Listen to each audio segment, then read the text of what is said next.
Hi guys, and welcome back to my channel, Blue Nose Trading. My name is Tori Solis, and today I'm going to try throwing with these makeup sponges. Now if you're into makeup, you know exactly what these are and what they feel like. But if you're not into makeup, because I'm not really into makeup, you might not have ever seen or touched one of these before. So they're like little sponges. This one is egg-shaped. It's round on the bottom and pointy on the top. They're very soft, squishy sponges. This one is egg-shaped and flat on the bottom on one side, and then I don't know what shape to call this, but it's what it is. It's a cute little dude. So when I saw these, I thought immediately that they would be great to throw with. So today I'm going to try throwing with these sponges. So this is the sponge that I normally throw with. They are pretty standard. They come with most of your beginner pottery kits. This one is small, it's round, it has a little bit of texture to it. So we're going to go ahead and try this first egg-shaped one. This one is, of course, egg-shaped. It's pointy at the top and round at the bottom. It's very soft. They're made for human skin, so they're very, very, very fine.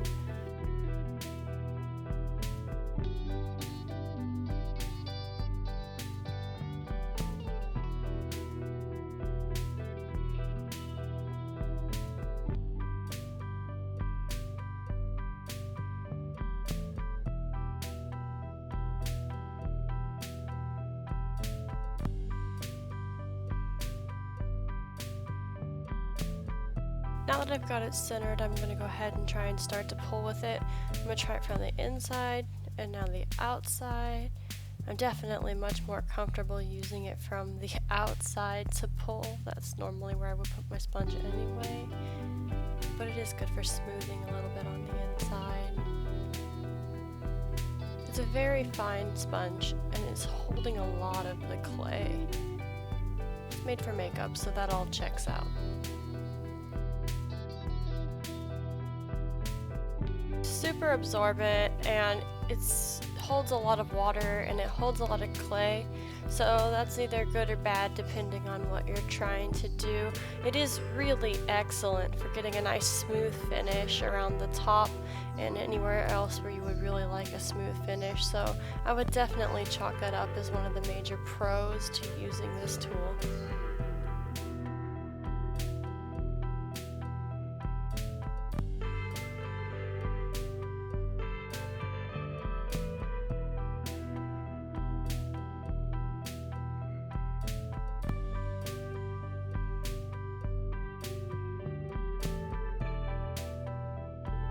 Next I'm going to try using this egg shape with the flat bottom. This one is pretty much the same as the last one, except for, of course, the bottom here is flat. It's just as absorbent, it's made from the same material, so let's give it a shot.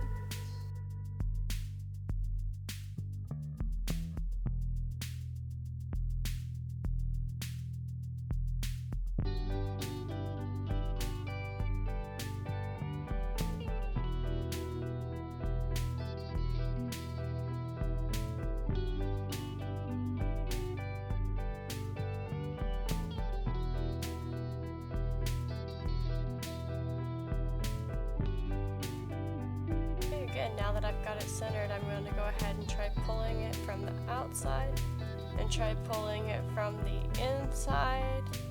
And of course, as usual, pulling from the outside is just way more comfortable and more natural for me, although I am going to use it on the inside to smooth it a bit.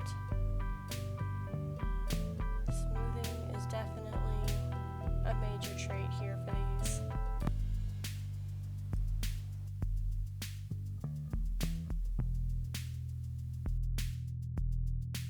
Honestly, this one has a lot of the same stuff going on for it as the last one. The pros are that it's really, really smooth, and the cons are that it sucks up and holds a lot of your clay really fast, which kind of is a hindrance when you're trying to pull.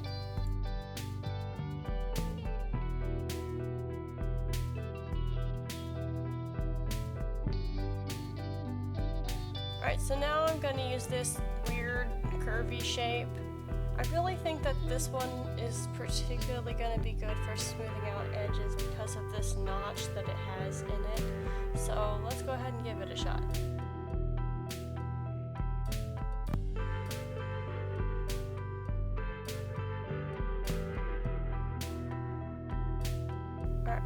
that I've got it centered, we're going to go ahead and do the same as we did before. We're going to try pulling with it from the outside. We might not even try pulling with it from the inside because it's such a weird shape. I don't know if I could get it in there to pull, but it's okay for pulling out a little bit on the inside. Honestly, this one's a little weird, but it's not terrible. Definitely was right about the notch on the top for doing smooth rims. It's kind of nice.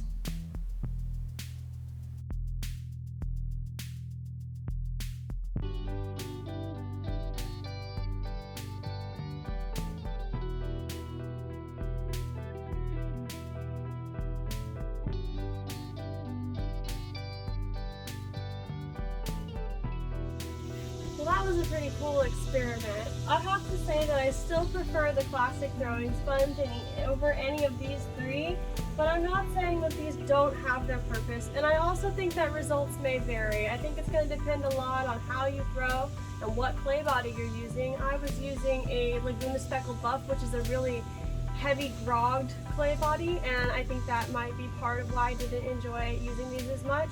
Out of the three, I definitely liked the flat side one the best as far as for pulling, but I mean, it really is just going to depend. I would suggest that you just go ahead and get you some and try it out, and let me know in the comments below how it works out for you and what kind of clay body you're using and what style and size of form that you're throwing. I think that the smoothness of these overall still leaves them a place in my studio and in my work. I think they're going to be really great tools for smoothing out rims, smoothing out bottoms, really for smoothing things that you don't want any kind of texture. This sponge does leave some texture, I've noticed, when I'm trying to smooth things out, so these are probably going to be a lot better for that, and I do also like their shape. It's a nice shape to work with. So thanks for joining me this week, guys. If you want to be entered into a monthly giveaway, you can go to the links below and join the Discord server. We're going to be doing monthly giveaways, and it's a great community to talk about art, share your artwork, and meet other artists. So if you want to subscribe to my channel, I have a weekly video out every Friday at 5:30. So I'll see you next week at 5:30.